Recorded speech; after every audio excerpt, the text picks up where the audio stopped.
Hello, welcome friends, welcome to Manish Sharma channel. हमारे channel का motto stock market knowledge है।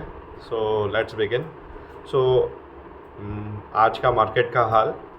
आज भी यूएस फेड के इंटरेस्ट रेट नो हाइक के कारण आईटी इंडेक्स काफ़ी बढ़िया चल रहा था। Sensex was up by 969 and Nifty was up by 273 and IT shares काफ़ी अच्छा परफॉर्म कर रहे थे। इसका रीज़न हमने कल के वीडियो में बताया था। आपके लिए हम वो डिस्क्रिप्शन में वो लिंक लगा देंगे, तो आप देख सकते हैं कि क्या इकोनॉमिक फैक्टर मूव होते हैं तो आईटी शेयरों में रैली आ रही है। मेजर रैली नेस्डेक से आ रही है, नेस्डेक का रैली यहाँ पे फॉलो हो रहा है। सो आज का हमारा टॉपिक है और आज का हमारा टॉपिक है इंफॉर्मेशन टेक्नोलॉजी बिजनेस। और उसके पहले हम डिस्कस करते हैं कितनी एफआई ने बाई किया। एफआई बाइंग आई है आज 9,239 करोड़, वेर एज डीआईआई यानी कि domestic institutional investor have sold around 3,077। So foreign institutional investor यानी foreign fund house have bought this. So इससे आपको एक मोटा मोटा व्यू मिलता है कि पैसा जब एफ आई आई इन्फ्यूज़ करती है या डी आई इन्फ्यूज़ करती है तो मार्केट थोड़े टाइम्स तक पॉजिटिव रहेगा, because lot of money is coming in and when money comes in मतलब डिमांड है उन शेयरों की, तो वो प्राइजेज अप चले जाते हैं। ये इकोनॉमिक्स है इसकी। तो आज का टॉपिक हमारा इंफॉर्मेशन टेक्नोलॉजी। तो इंडिया में जो इंफॉर्मेशन टेक्नोलॉजी है वो मेनली बैक ऑफिस जैसा है। So they work for the foreign clients and they provide services. So इसमें एक होता है आईटी सर्विस, एक होता है business process service. So India में कोडिंग करते हैं यहाँ के इंजीनियर्स या सपोर्ट रिलेटेड सर्विस प्रोवाइड करते हैं फॉरेन एंटिटीज़ को, बिकॉज इंडिया में टैलेंट बहुत इकोनॉमिकल लगता है ग्लोबल प्लेयर को। Like in US you have USD 80 worth of India rupees. So US consider it's better to give the back office related work to India. So trend change हो रहा है now. Lot of foreign company like Adobe, Oracle are investing in India, building up R&D centres here. But जो real research है वो हमारे को जितना समझ में आता है वो यूएस में ही होता है। So you can C Android, iPhone, बाद में ऑटोनोमस ड्राइविंग फॉर टेस्ला, बाद में चैट जीपीटी, बिटकॉइन, ब्लॉकचेन, ये सारी टेक्नोलॉजी यूएस से पूरे वर्ल्ड को मिलती है।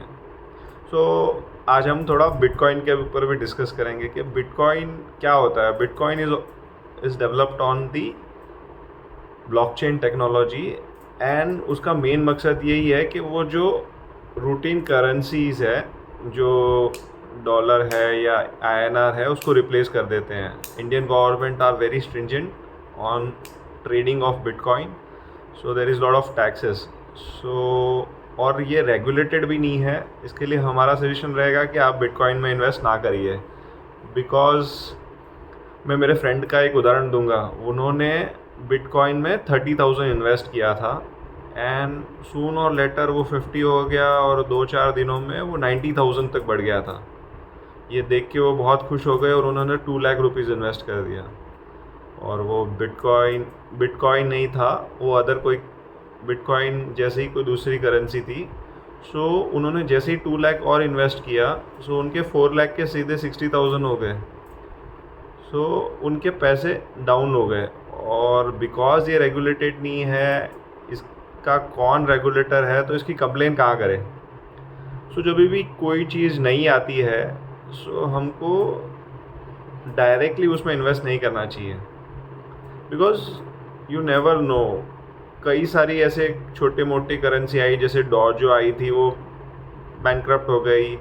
You never know. सो हमारा एडवाइस ये रहता है कि आप कुछ चीज़ बहुत अच्छे से समझते हैं, कोई रेगुलेटर है, कोई आपके साथ गड़बड़ करे, सो वैसे चीज़ों पे हमको इन्वेस्ट करना चाहिए। सेंसेक्स है या BSE है या नेस्डेक है, ये सब एक रेगुलेटर के अंडर आती हैं। सो आपको एक सेफ्टी रहती है कि कुछ रॉन्ग डूइंग हुई तो regulator will take care of that. और बिटकॉइन बोलते हैं सेफ़ है, बट हम हमारा निजी इन्वेस्ट करते नहीं, ना ही हमारे हमारे फ्रेंड्स और हमारे कलीग्स को कभी एडवाइस करते हैं कि आप बिटकॉइन में इन्वेस्ट करिए।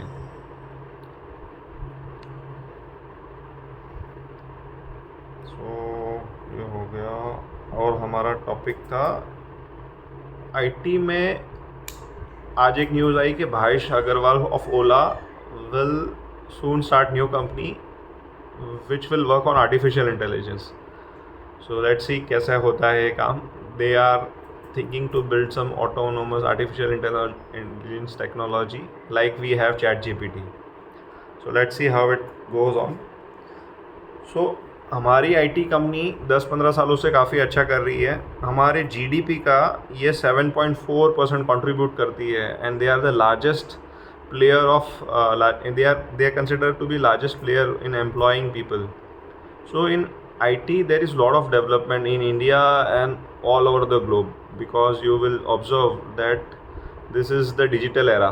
So आप देखेंगे कि इनकम टैक्स के पोर्टल से लेके यूपीआई से लेके सब कुछ आईटी पे ही डिपेंड रहता है। इसके लिए हमको लगता है आईटी का फ्यूचर बहुत अच्छा है आगे भी जाके, because IT is the backbone of economy. whenever there is something which is controlled within the IT, तो करप्शन के चांसेस कम हो जाते हैं, उसको कंट्रोल मैकेनिज़्म बहुत अच्छा हो जाता है। और आईटी में एक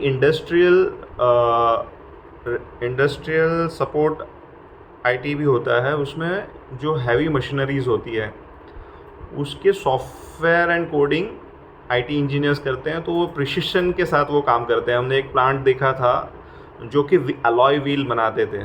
सो उनको जो स्क्रू करना है उसके सिस्टम प्रोग्राम थे, सो उनको सिर्फ एक क्लिक करना पड़ता था और वो प्रोग्राम बराबर जगह पे जाके जहाँ जहाँ वो स्क्रू के लिए हमको जगह चाहिए वो ड्रिल करके मशीन ही अपने आप कर देती थी। तो ये सब, और जो ऐसे ऑटोनोमस प्लांट होते हैं वहाँ पे मैन पावर बहुत कम लगता है, बिकॉज सिस्टम ही सब काम कर रहा होता है। सो ये होता है टेक्नोलॉजी और आईटी का बेनिफिट। हमारे नारायण मूर्ति सर ने कहा कि हमको 70 आवर्स वर्क करना चाहिए। क्यों करना चाहिए? Because we are the back office to US globe. Whereas जो हमारे बिल गेट्स सर हैं वो कह रहे हैं because of artificial intelligence there would be need to work only 3 days a week.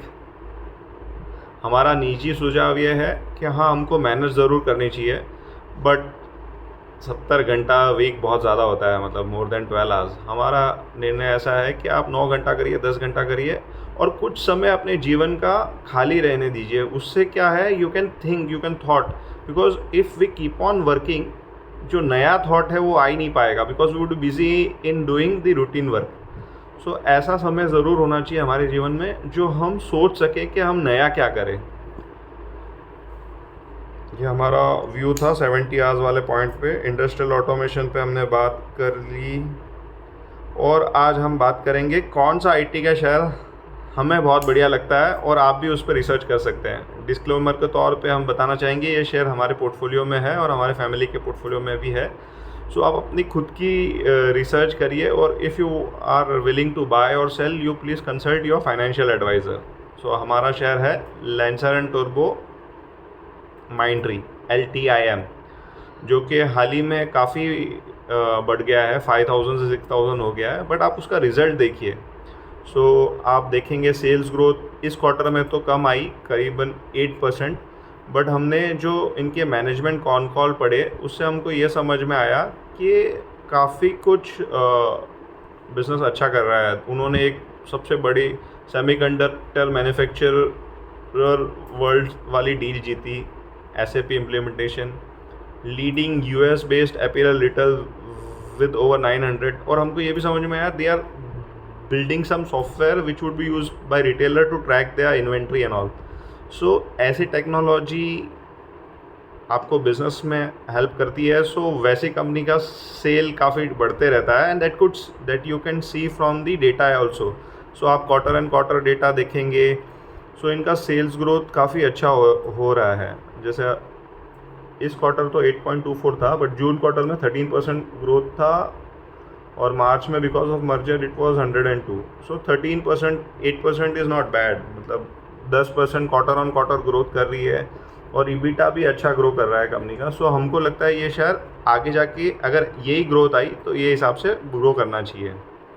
और रिटर्न ऑन इक्विटी है इस शेयर का 28.6, बुक वैल्यू है 600। सो जो हमारा tax free risk free ratio के हिसाब से you can pay 5 times of the book. So you will say ये तो फेयर वैल्यू 3000 है, then why should we pay 6000? So reason for paying 6000 would be growth. See the growth, जो growth है business में वो काफ़ी अच्छी है। Sales growth around 10%, sales growth last year की 44% थी। तो जिस बिज़नेस में ग्रोथ अगर 50% है तो उसका वैल्यूएशन तो डबल होना ही है, जो कि हमने ऑलवेज बताया था। ग्रोथ कंपनी में रिस्क ये होता है, बट ग्रोथ जब स्टैग्नेंसी में आ जाती है तो शेयर प्राइस उस टाइम पे अटक जाता है। सो LTIM का शेयर आप 2-3 सालों में देखोगे तो वो एक प्राइस पे रुक गया था 5000 पे, तो वो ऊपर नहीं जा रहा था, नीचे नहीं जा रहा था। सो बट अच्छी कंपनी जो कंसिस्टेंट रिजल्ट देती रहती है उनका रिजल्ट आगे जाके बहुत अच्छा आ ही जाता है। और एक और सेंसेक्स की बात, that market to 27 month time, BSE to 27 month का टाइम फ्रॉम क्रॉसिंग 60,000 टू 70,000। और इसमें एक गौर करने वाली बात है, ये सारी ग्रोथ जो मेजर आई है वो गवर्नमेंट कंपनी के कारण आई है। आज गवर्नमेंट कंपनी का मार्केट कैप हो गया है 46 करोड़ 46,40,000 करोड़। सो ये थी मार्केट की अपडेट। और आज के वीडियो को लाइक करने के लिए, शेयर करने के लिए, सब्सक्राइब करने के लिए थैंक यू। आप हमारे चैनल को लाइक करते रहिए। हमने देखा है 2-4 दिनों से थोड़ी लाइक कम हो रही है, सो कृपया आप इसको लाइक करते रहिए। Thank you.